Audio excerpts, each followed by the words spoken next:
حشر میں کیا کیا مزے ورفتگی کے نور رضا لوٹ جاؤں پاک ہو دامن علی ہاتھ میں۔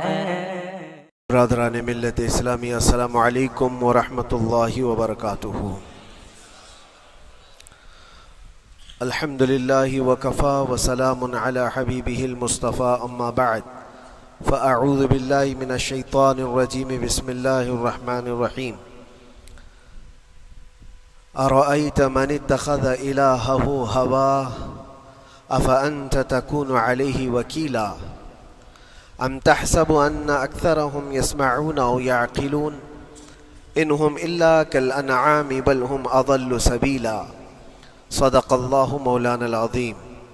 بارگاہ رسالت معاب صلی اللہ علیہ وسلم میں درود پاک کا ہدیہ پیش کریں۔ اللہم صلی علی سیدنا و مولانا محمد معدن الجود والکرم وآلہ واصحابہ الکرام وابنہ الکریم وبارک وسلم صلاة دائمة سرمدا ابدا۔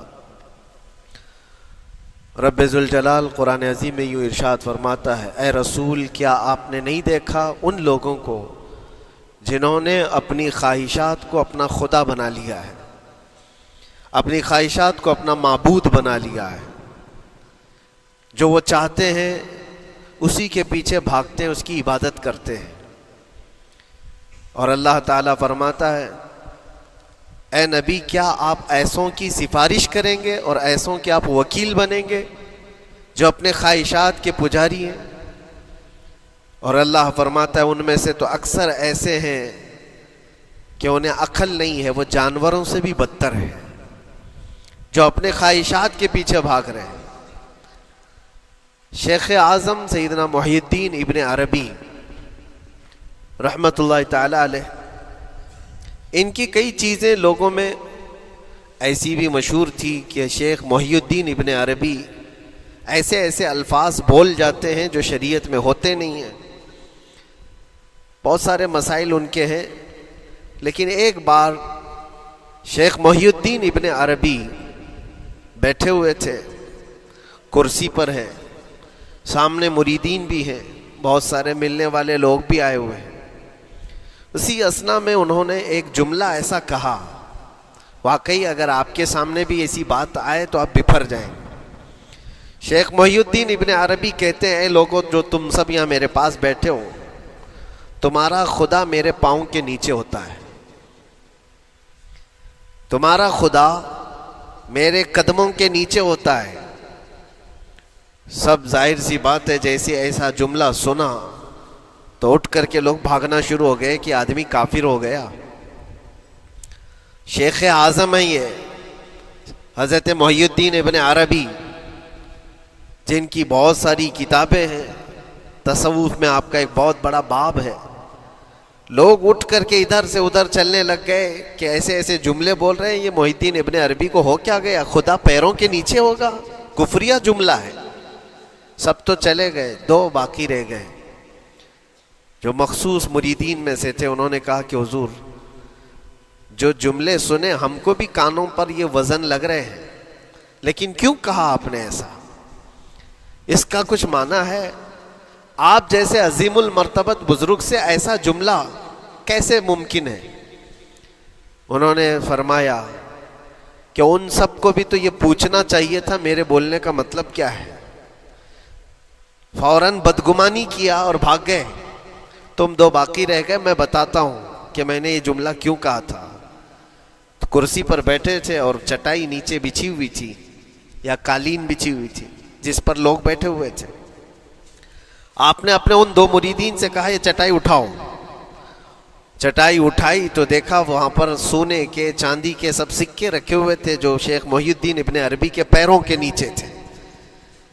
کہا وہ جتنے آئے تھے وہ اسی کی عبادت کرتے تھے، اس لیے میں نے کہا کہ تمہارا خدا میرے پاؤں کے نیچے ہوتا ہے۔ وہ خواہشات کے پجاری ہیں، میں نے اللہ نہیں کہا۔ اللہ رب العزت وہ قادر مطلق ہے، میں نے کہا جس کی تم عبادت کرتے ہو، جس کو تم خدا بنائے رکھے ہو، وہ میرے پیروں کے نیچے ہوتا ہے۔ اور حقیقت ہے میرے عزیزوں، جنہوں نے خواہشات کے پیچھے بھاگنا شروع کیا، در حقیقت وہ اپنا خدا بنا چکے ہیں ان کو۔ کیا ایسا نہیں ہوتا ہے کہ جو بندہ ضدی طبیعت کا ہوتا ہے، چاہ لیتا ہے کہ یہ مجھے چاہیے تو چاہیے، یہ مجھے چاہیے تو چاہیے، یہ جو ضد ہے اپنی خواہش کو پوری کرنا، یہاں پر کہا گیا ہے کہ وہ اپنی خواہش کی عبادت کر رہا ہے، اس کے پیچھے بھاگ رہا ہے۔ اسی لیے اللہ کے نبی صلی اللہ تعالیٰ علیہ وسلم کی ایک حدیث میں آپ کو سناؤں۔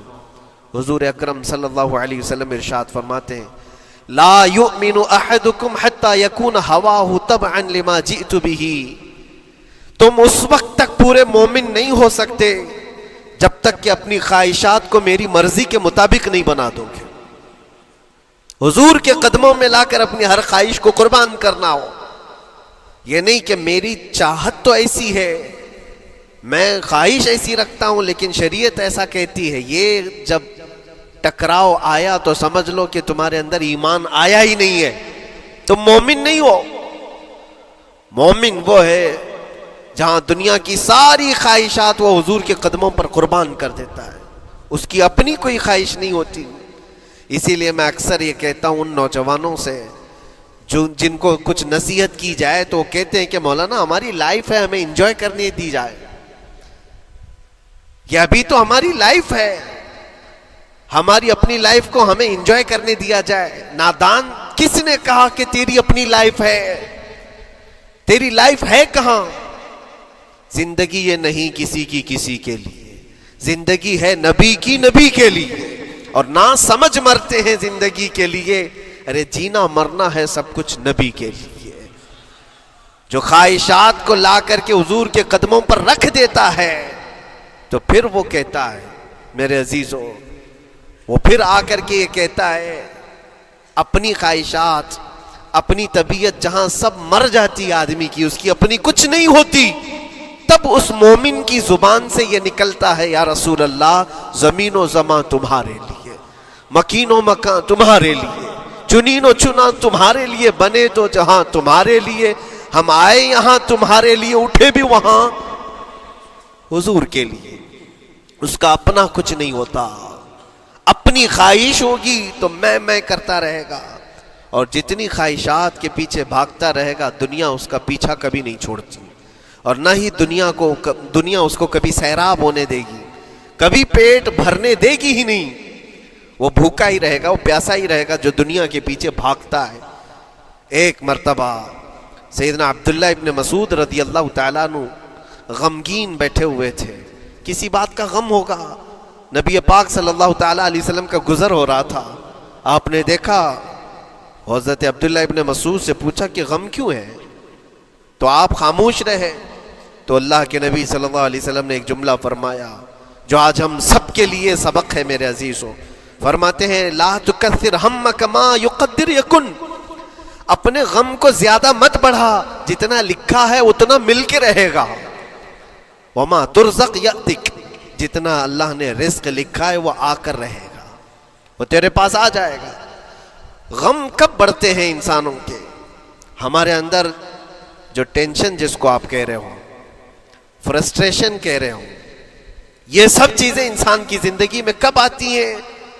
جب یہ اپنی لو اور اپنی خواہشات دنیا سے لگاتا ہے، خالق سے اگر لگاتا ہے تو پھر اس کے غم نہیں بڑھتے، بلکہ غموں کا مداوا ہے۔ اسی لیے بزرگوں نے فرمایا کہ اگر ٹینشن فری جینا چاہتے ہو تو انسانوں سے امیدیں کم کر لو، اللہ کی ذات سے یقین بڑھا لو، اس کی ذات سے یقین بڑھاؤ۔ ہم نے دیکھا ہے اپنی زندگی میں جس سے ہم ملتے رہے، جس سے کچھ خواہشیں رکھتے رہے، یا جس کے متعلق کچھ امیدیں وابستہ کر رکھی، یہاں امیدیں ٹوٹ جاتی ہیں، پھر انسان کا غم بڑھتا ہے، انسان مغموم ہو جاتا ہے۔ اللہ کی ذات سے جو وابستہ ہوا اور وہاں جو آس لگایا، وہ ہر دن بشاشت کے ساتھ جیتا ہے، یقین کے ساتھ جیتا ہے۔ اسی لیے میرے عزیزوں، یہاں جس نے بھی اپنے خواہشات کو دنیا کے ساتھ لگایا ہے اسے کم کرنا ہے۔ لا تکثر ہمک ما یقدر یکن، اللہ کے نبی فرماتے ہیں اپنے غموں کو زیادہ مت کر، جتنا لکھا ہے اتنا تجھے مل کر رہے گا۔ اس دار فانی میں، اس عمل کی دنیا میں ہم نے اپنے بہت ساری چیزیں پھیلا رکھی ہیں. ایک چیز میں آپ کو بتاؤں کہ کبھی کبھار میں دیکھتا ہوں موبائل کو، اب سب کے ہاتھوں میں موبائل ہے، اور کبھی کبھار یہ اسٹک بھی ہوتا ہے. اچھی اچھی کمپنیوں کے موبائل بھی اسٹک ہو جاتے ہیں، یا تو کبھی بہت زیادہ بیٹری گرم ہو جاتی ہے اور موبائل بھی گرم ہونے لگتا ہے. پھر اس کا حل کیا ہے؟ ایکسپرٹ سے پوچھتے ہیں موبائل کبھی ہینگ ہو رہا ہے یا کبھی بہت بیٹری گرم ہو رہی ہے، اس کے ریزن کیا ہے؟ تو وہ ایکسپرٹ یہی بتاتے ہیں کہ اس کے اوپر اوور لوڈ ہو سکتا ہے، بہت زیادہ اس میں ڈیٹا جمع ہو چکا ہے اور پھر بیک گراؤنڈ میں ایکٹیو ہے بہت زیادہ، جس کی وجہ سے بیٹری ہارمفل ہے، بہت زیادہ گرم ہو جاتی ہے. یا تو پھر ایک ساتھ کئی چیزیں اس کے اندر ڈال دی جاتی ہیں تو اس کا پروسیس کم ہو جاتا ہے، اسٹک ہو جاتی ہے. یہ تو موبائل ہے جو تمہیں سکھا رہا ہے. یہی چیز ہے دنیا کے ہمارے اس لائف میں، ہماری زندگی میں بہت زیادہ چیزیں اگر دماغ میں آ جاتی ہیں تو پھر دماغ گرم بھی ہو جاتا ہے اور اسٹک بھی ہوتا ہے، ہر چیز سوچنے سے بھی عاری ہو جاتا ہے، صحیح طریقے کے فیصلے نہیں لے پاتا. اچھا نقصان کیا ہے اس کا؟ سیم ہم نے موبائل ایکسپرٹ سے بھی پوچھا، جب موبائل بہت زیادہ گرم ہونے لگے یا اسٹک ہونے لگے تو اس کو کیا کرنا چاہیے؟ تو ایکسپرٹس بتاتے ہیں کہ اس کے ریڈیشن بہت زیادہ ہوتے ہیں اس وقت، اور یہ نقصان پہنچا سکتا ہے. جو استعمال کر رہا ہے اس کے دماغ پر بھی اثر کرے گا، آس پاس کے لوگوں پر بھی اثر کرے گا. ایک موبائل کے اوپر اگر زیادہ لوڈ آ جائے تو اس کے ریڈیشن آس پاس سب کو خراب کرتے ہیں. یہی حال انسان کی زندگی کا ہے. تمہارے دماغ کے اوپر اگر غم زیادہ بیٹھ گئے اور بہت زیادہ دماغ حاوی ہو گیا تو خود کا تو نقصان کرو گی ہی، آس پاس جتنے ہیں سب کا نقصان کرو گے. تمہاری وجہ سے تمہارے ماں باپ بھی پریشان، تمہاری اولاد، تمہارے بیوی بچے سب اس پہ ان سب چیزوں میں ملوث ہو جاتے ہیں. اب اس کا علاج کیا ہے؟ کہا گیا موبائل کو آف کر دو، ڈیٹا کم کر دو، اس کے اندر سے کچھ چیزیں ڈیلیٹ کر دو، پھر یہ اپنے نارمل حالت میں آ جائے گا. سیم آپ کے لیے بھی ہے، دماغ میں دنیا کے بہت سارے فطور بھرے ہو تو تھوڑی چیزیں ڈیلیٹ کر دو، تھوڑے دنوں کے لیے اپنی اس ایکٹیو لائف کو روک دو اور آ جاؤ اللہ کی بارگاہ میں اور آنکھ بند کر کے اس کی طرف لو لگاؤ. اس لیے کہ ہماری بیٹری جو چارج ہوگی وہ خالق کائنات سے ہی ہوگی، بنانے والا ہی بہتر جانتا ہے اس کی زندگی کس چیز سے چلتی ہے. اور اسی لیے کہا ہے، امام غزالی رحمۃ اللہ تعالی علیہ فرماتے ہیں جو بندہ اللہ کے ذکر سے کئی دن تک غافل ہوتا ہے تو مردہ لاش ہے جو چل رہا ہے، بازاروں میں جو چل پھر رہا ہے، ذکر الہی نہیں کرتا تو اس کی روح ختم ہونے کے قریب آئی ہے، یہ زندہ لاش ہے. یہاں زمانے ہو گئے، مہینوں بیت گئے، برسوں ہو جاتے ہیں. کتنے دن ایسے ہیں آپ نے اللہ کے ذکر کے لیے الگ سے وقت نکالا ہو؟ کہاں ہے وقت؟ نماز بھی ایسے پڑھ کر کے بھاگ جاتے ہیں جیسے لگتا ہے کہ کوئی چیز ہمارے اوپر سوار تھی، جلدی سے ہٹا دی اور بھاگ گیا.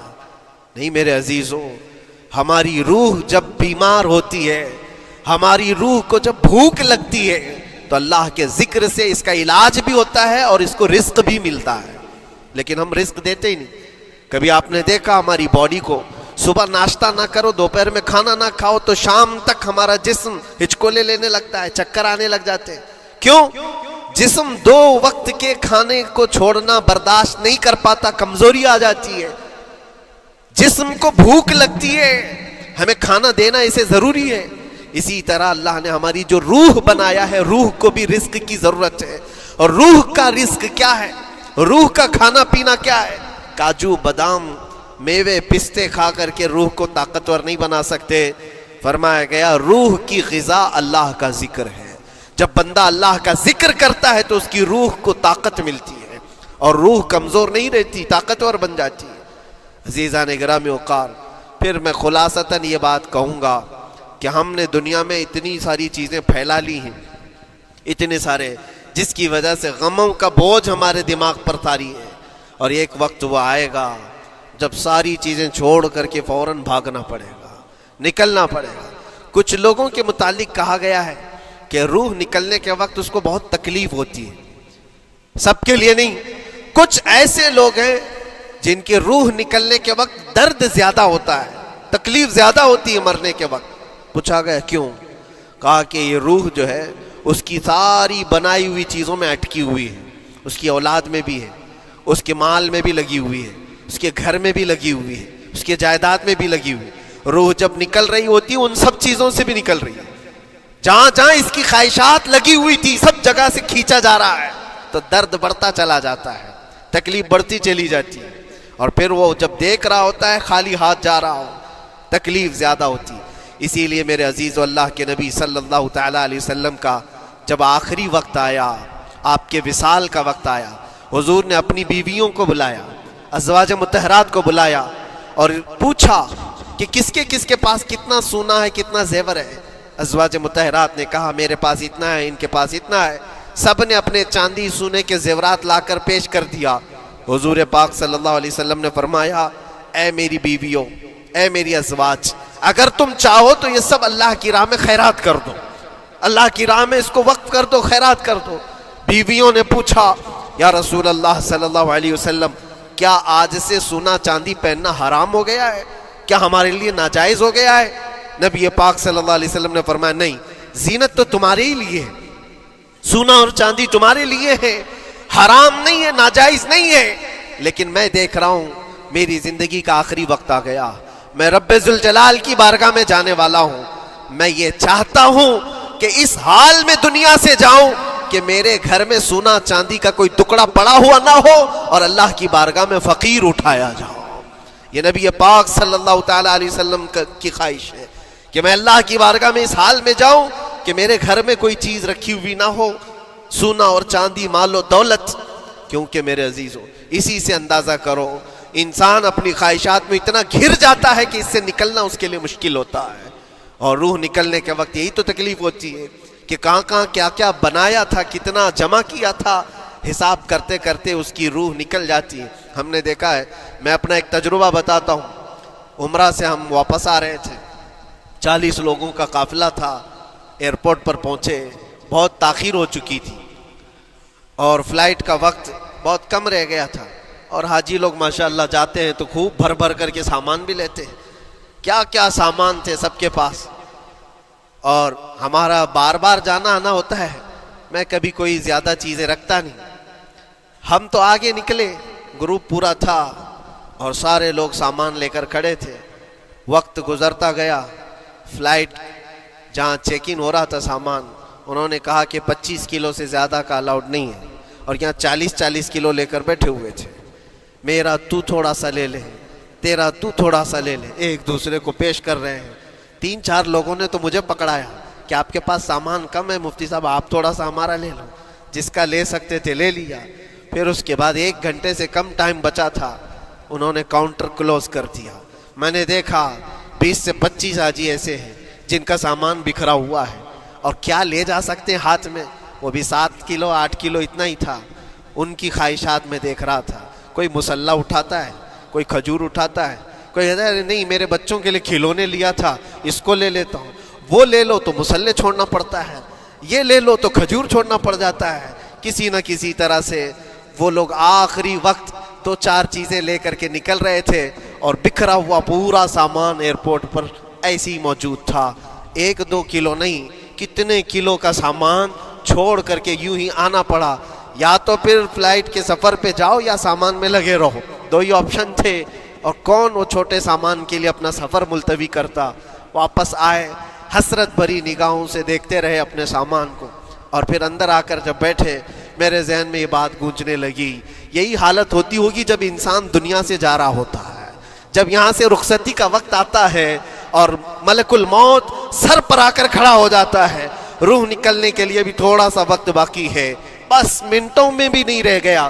جب اس کو نظر آتا ہے اب یہ سوچتا ہے اتنی نمازیں باقی رہ گئی، اتنی زکوٰۃ بھی رہ گئی، حج بھی تھا، اور بھی کچھ چیزیں کسی کے دینے کے باقی تھے، قرضے بھی تھے. کس چیز کی نصیحت کروں، کس چیز کی وصیت کروں. فلاں جگہ ایک گھر خرید کر کے اس کے ڈاکیومنٹ تو وہاں رکھا تھا، بیٹے کو بھی نہیں بتایا، بیٹی کو بھی نہیں بتایا، پتہ نہیں کس کے ہاتھ لگ جائے گا. یہ خواہشات گھومتی رہتی ہیں، وہ کسی کو بتا بھی نہیں پاتا. ادھر ملک الموت روح نکال کر نکل پڑتی. یہ انسان کی شارٹ لائف ہے. مختصر سی زندگی ہے جہاں یہ خواہشات دھری کی دھری رہ جاتی ہیں۔ اسی لیے شیخ سعدی نے بہت اچھی بات فرمائی۔ ایک بادشاہ نے اعلان کیا تھا اپنے وزیروں میں سے ایک کو، اس سے بہت خوش ہوا اور کہا جا آج تجھے میں اتنی جائیداد دوں گا، اتنی زمین، اتنی پراپرٹی دوں گا جتنا تو اپنے ہاتھ میں ایک لکڑی لے کر گھیر دے گا، جتنی زمین تو گھیرے گا اتنی تیرے نام لکھ دوں گا، لیکن اس کے لیے ایک شرط ہے، صبح یہ لکڑی لے کر تو راؤنڈ مارنا اور اتنا گول سرکل بنانا سورج ڈوبنے سے پہلے تک، جتنی زمین گھیر لے گا وہ پوری تیرے نام پر۔ اس نے سوچا کہ اتنی بڑی زمین میں گھیر سکتا ہوں ایک پورے دن۔ میاں ممبئی والے اچھی طرح جانتے ہیں 4x4 کی جگہ مل جائے تو یہاں کتنی بڑی غنیمت ہوتی، اور اس بندے کو بادشاہ نے کہا لکڑی ہاتھ میں لے لے اور لکیر کھینچ، شام ہونے سے پہلے جتنا کرے گا پورا تیرے نام پر۔ وہ نکلا اور جب لکیر کھینچتے جب چلنے لگا پیچھے مڑ کے دیکھتا تھا بہت لمبی ہو گئی ہے، اتنی زمین میرے نام پر ہونے والی ہے۔ دوپہر ہو گئی، وہ واپس آنا نہیں چاہ رہا ہے، واپس آ کر کے سرکل پہ ختم تو کرنا ہے جہاں سے شروع کیا تھا۔ سوچتا اور تھوڑا سا اور تھوڑا کرتے کرتے وہ اثر ہو گئی اس کی۔ اب اس کو لگا کہ واپس پلٹنا چاہیے، کئی کلومیٹر ہو گئے تھے، اتنے کلومیٹر کی زمین اب وہ اپنے نام پر کروانے والا تھا، لیکن جب واپس پلٹنے کا وقت آیا سانس پھولنے لگ گئی، کیونکہ صبح سے چل رہا ہے، کھایا بھی نہیں ہے، پیا بھی نہیں ہے، جس چیز کو جمع کرنے کے لیے دوڑتا رہا۔ اب سورج پیلا پڑ گیا، ڈوبنا کے وقت قریب آنے لگا تو اب بھاگنا شروع کیا۔ بادشاہ اور اس کے وزیر انتظار کر رہے تھے کہ یہ لوٹے گا بھی۔ اب دیکھا بڑی دور سے یہ دوڑتا آ رہا ہے اپنی لکڑی کو لکیر زمین پر کھینچتے ہوئے کہ جلد سے جلد اپنے اس پوائنٹ پر پہنچ جاؤں جہاں سے شروع کیا تھا۔ سانس پھولنے لگ گئی، دوڑتے ہانپنے لگ گیا، سورج ڈوبنے کے قریب آ گیا، آخری کرنیں باقی تھی اور اس کا پوائنٹ بھی قریب آ گیا تھا۔ دوڑتے کسی طرح سورج غروب ہونے سے پہلے پہنچ گیا وہاں پر، لیکن کثرت سے بھاگنے کی وجہ سے ٹھوکر کھا کر کے گر گیا اور اپنے اس پوائنٹ پر لکڑی لا کر کے جمع کر دیا۔ بہت بڑا سرکل، بہت بڑی لکیر کھینچا تھا، لیکن ایسا گرا کہ دوبارہ اٹھ نہیں سکا۔ جب سپاہی اٹھانے کو آئے تو اس کی موت ہو چکی تھی، اس کی روح نکل چکی تھی، اتنا دوڑا تھا اس کی روح نکل گئی۔ بادشاہ نے کہا اس نے صبح سے لے کر شام تک اپنے نام جائیداد کرنے کے لیے اتنی دوڑ لگائی، بہت لمبی لکیر کھینچا، اتنی بڑی پراپرٹیز کے نام پر ہوتی، لیکن عقل مند دانشور تھا بادشاہ۔ اس نے کہا جہاں یہ گرا ہے وہیں اس کو دفن کرو، اور اس کے بعد اس کی قبر پر لکھا گیا تھا کہ اس کو ضرورت اتنے 2 گز زمین کی تھی، دوڑتا کتنا لمبا رہا، صبح سے شام تک اتنی لمبی لکیر کھینچ لیا، لیکن سونے کے لیے اس کو جو جگہ چاہیے تھی وہ بس اتنی ہی سی تھی، وہ 6 فٹ کی جگہ۔ عزیزان گرامی، یہ ایک زندگی کے کسی کا حادثہ ہو سکتا ہے، لیکن میں نے دیکھا ہے کہ تقریباً سب کی لائف میں یہی ہے، ہم اپنی خواہشات کے پیچھے اتنی تیز دوڑتے رہتے ہیں، لیکن جس چیز کی ہمیں ضرورت ہے اس کی طرف ایک بار بھی نظر نہیں کرتے۔ کون سی چیز ہے جس کی ہمیں ضرورت ہے؟ وہ ہمیشہ کی زندگی آخرت کے لیے جو چیز چاہیے وہ اللہ کا ذکر ہے، وہ رب ذوالجلال کی ذات پر یقین اور توکل ہے۔ آج اللہ نے صحت و سلامتی کے ساتھ زندگی دی ہے تو وقت نکالو اور بارگاہ رب العزت میں آ جاؤ۔ میرے عزیزوں، آخری بات عرض کرتا ہوں، خواہشات جہاں ختم ہونی چاہیے وہ کیسی ہے؟ اللہ کے نبی صلی اللہ تعالیٰ علیہ وسلم مجلس میں بیٹھے، ایک صحابی کا مسئلہ ایسا تھا کہ وہ صبح جلدی دوڑ کر کے چلے جاتے تھے۔ صحابہ نے ان کی شکایت کی کہ یہ فجر میں اتنی جلدی چلے جاتے ہیں کہ کسی سے ملتے ہی نہیں۔ حضور نے پوچھا کہ وجہ کیا ہے؟ ان سے پوچھا گیا تو انہوں نے کہا یا رسول اللہ صلی اللہ علیہ وسلم، میرا گھر ایک یہودی کے گھر سے لگا ہوا ہے، اور یہودی کے گھر پہ ایک کھجور کا درخت ہے جس کی شاخیں میری آنگن میں بھی آتی ہیں، اور پکی کھجوریں صبح صبح میرے آنگن میں گر جاتی ہیں۔ میں اس لیے جلدی دوڑ کر کے جاتا ہوں، میرے بچے اٹھنے سے پہلے وہ کھجوریں جمع کر کے میں اس یہودی کو دے دوں کہ کہیں انجانے میں میرا کوئی بچہ وہ کھجور کھا نہ لے، ہمارے لیے وہ حلال نہیں ہے۔ یہ صحابی رسول کا عمل تھا. اللہ کے نبی صلی اللہ علیہ وسلم نے فرمایا اپنے بچوں کو حلال کھلانے کے لیے اتنی فکر. عزیزان گرامی وقار، اب سنیے، یہ تو حالات ایسے ہو گئے یہاں بڑے بڑے درخت ہی نگل گئے، کھجور تو چھوڑے، ڈکار بھی نہیں. حرام چیزوں کے اوپر تو کئی لوگوں کی زندگی آباد. خیر، حضور پاک صلی اللہ علیہ وسلم نے ان کا مسئلہ دیکھ کر کے، ان کی تکلیف کو دیکھ کر کے اپنے صحابہ میں اعلان کیا، کوئی ہے جو اس یہودی کا درخت خرید کر کے میرے اس صحابی کو دے دے، میں اسے جنت میں پورا باغیچہ عطا کروں، جنت میں پورا باغ اسے عطا کروں. صحابہ، ظاہر سی بات ہے، ایک بار حضور نے فرمایا تو پھر اس کو حاصل کرنے کے لیے ایسی دوڑ لگتی تھی، سب گئے، میں حاصل کر لوں، میں حاصل کر لوں.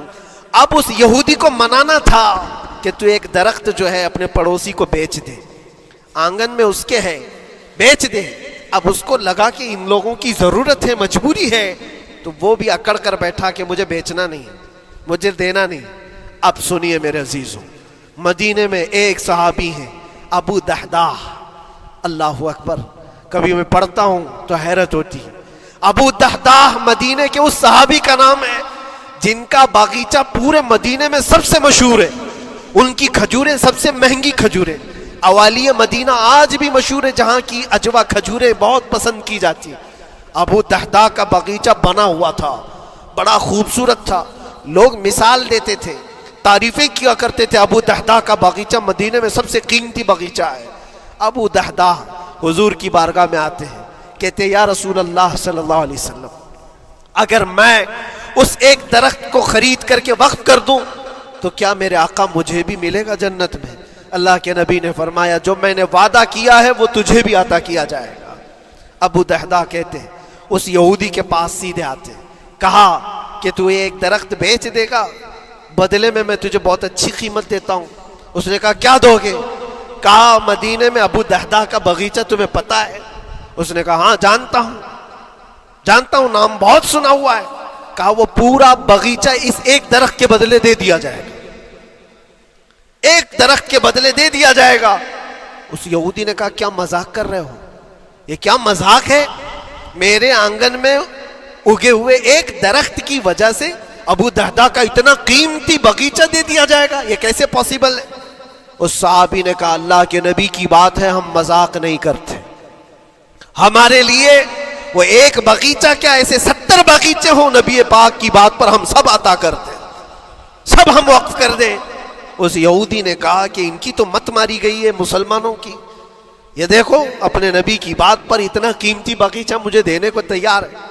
اور پھر اس نے سوچا سودا بھی تو اچھا ہی ہے، باغیچہ تو ملے گا ہی، لیکن جو میں درخت بیچ رہا ہوں یہ جائے گا کہاں؟ یہ بھی تو میرے آنگن میں ہی رہنے والا ہے. درخت اگر کوئی خرید لیا تو ایسا تو نہیں ہے کہ یہ درخت وہاں جائے گا، یہ تو میرے آنگن میں ہی ہے. سودا کر لیا. کہا بات اگر سچی ہے تو میں یہ درخت اپنے پڑوسی کو جو تمہارا دوست ہے مسلمان اس کو دے رہا ہوں، بدلے میں مجھے ایک باغیچہ دے دو. ابو دحداح نے اسی وقت لکھ کر کے دے دی، یہ باغیچہ تیرے نام کا ہے. سوچو میرے عزیزوں، جس کو سینچا ہو محنتوں سے، جس باغیچے کو سجایا ہو، وہ راستے میں کھڑے ہو کر کے اس کا سودا کر رہے ہیں. کس بات پر؟ حضور پاک کی بات تھی، رسول اللہ کا فرمان تھا. آئے، ان کی بیوی ان کے بچے، باغیچے میں ہی گھر بنا ہوا تھا، نہایت ٹھنڈا گھر ہوا کرتا تھا، وہ لوگ سکون کے لیے وہاں بیٹھتے تھے. ابو دحداح اپنے باغیچے کے دروازے پر آئے، پھاٹک پر، اندر نہیں آتے، باہر کھڑے ہو کر کے اپنی بیوی کو پکارتے. ام دحداح پوچھتی ہے، وہ آواز آتی ہے کیا ہوا اندر کیوں نہیں آتے؟ باہر کھڑے ہو کر ابو دحداح کہتے ہیں بیگم باہر آ جا، یہ باغیچہ بک چکا ہے، اب ہمارا نہیں ہے، سامان لے، بچے لے اور باہر آ جا. بیوی نے کہا یہ کیسے اچانک؟ نہ کچھ کہا نہ کچھ بتایا. لیکن وہ عورتیں دنیا دار عورتیں نہیں تھیں، وہیں سے اندر سے کہتی ہے ابو دحداح میرا تم پر یقین ہے، اگر سودا کیا ہوگا تو بہت بھاری سودا کیا ہوگا، ورنہ ابو دحداح کا باغیچہ مدینے میں بیچے جانے کے قابل نہیں ہے. کون ہے جو اس کی قیمت لگائے گا؟ میرا گمان یہ ہے کہ میرا شوہر اگر سودا کیا ہوگا تو بہت اونچا سودا کیا ہوگا۔ ابو دہدہ نے کہا میری رفیق حیات باہر تو آ جا، میں تجھے بتاؤں کون سا سودا کیا ہے، باہر آ جا۔ بچوں کو لیتی اپنا سامان سمیٹتی ہے اور اسی وقت باغیچہ چھوڑ کر کے باہر نکل آئی۔ ابو دہدہ سے پوچھتی ہے یہ اچانک سودا کرنے کی کیا ضرورت پیش آئی؟ یہ اس طرح سے اچانک تم نے سودا کر لیا اور مجھے باہر بلایا، کیا سودا کیا، کتنے پہ بیچا؟ ابو دہدہ نے کہا میرے ہاتھ میں پیسہ تو 1 روپیہ نہیں، 1 درہم نہیں ہے۔ کہا پھر کتنے میں بیچا؟ کہا اندازہ بھی نہیں کر سکتی۔ اللہ کے نبی نے فرمایا میرے اس صحابی کے لیے جو ایک درخت خرید کر کے دے دے اسے میں جنت کا باغیچہ عطا کروں گا۔